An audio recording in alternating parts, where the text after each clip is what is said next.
So audiences, besides me, are loving this film. What do you think makes it so visceral? I think Jordan Peele is like a real honest-to-God genius, and I think he spent 5 years working on a script that ended up being really tight and very specific and saying in every moment exactly what he wanted it to say. And that was because of his focus and hard work and because of how much we all spent working on it and how much we all cared about it. I think another thing as well is Jordan. I think a lot of films nowadays are just making films and making. Yeah. I think Jordan has something to say. Yeah. About this issue and about what it feels like to be black in a white environment, and it's almost like taboo. We didn't realize that interracial relationships is a taboo subject. Yeah. At times, and because people go, oh God, you can make a film about this, and I feel that's the feeling that I've been hearing from just going around and people going, and for me it's like black men are now talking about dating white girls. Yeah. And you never, no one's talked about. We never talk about it. Yeah, I guess that's true. And it's a comment that's relevant and it's under the surface, but now it's coming up to the fore.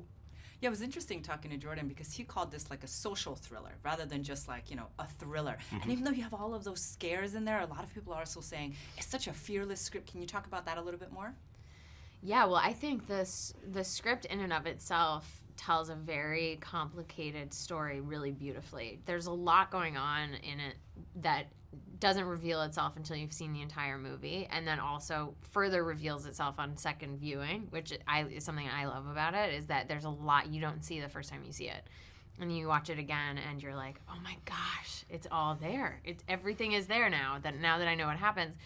And part of that is just his attention to detail, but also part of it is that these things, if done poorly, are not nearly as effective and are not nearly, like if you're trying to have a intelligent and interesting conversation about the state of racism in the U.S.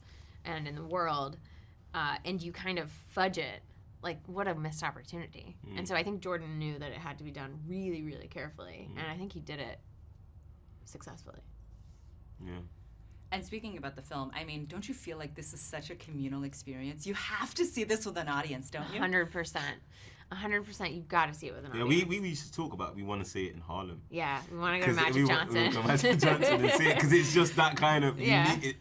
Jordan would always, whilst he was talking in rehearsals and on shoot, he'd be like, yo, and then they're going to react like this. Yeah. And he's always thought about the audience. He would act out what he knew the audience was going to be doing during any particular scene so that we could figure out how best to play it to elicit that response. And that's what's great about Jordan. He has the audience in mind. 100%. You know, he knows exactly how a certain person is going to react to a certain thing.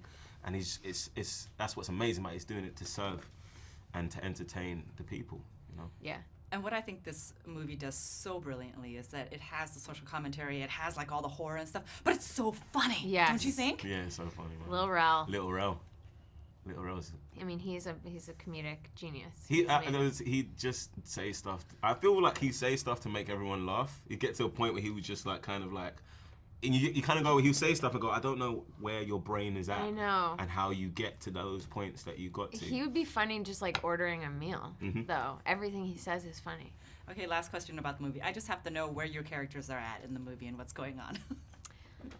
Okay, would you like to go first? Where my character's at. I think he's kind of Chris like, at? I think Chris is, at the beginning of the film, Chris is kind of like, has really strong feelings for a girl that he thought he never would have strong feelings about.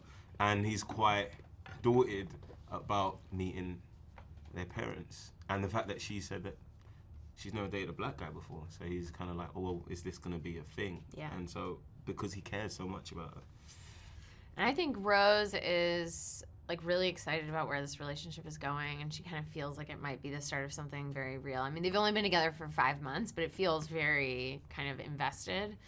And so the idea of bringing him home to meet the family is kind of a no-brainer. I think she's mostly just excited about it and hasn't really given it much thought because she thinks, like, my parents are cool. They're going to be fine. They're not going to act weirdly. But that's a layer of the way that kind of subtle otherism happens when you're in a situation like that. And she starts becoming aware of it when they have that interaction with the cop. And it just kind of snowballs until she's really getting this clear image of her family that she didn't have before because she's looking at it through his eyes.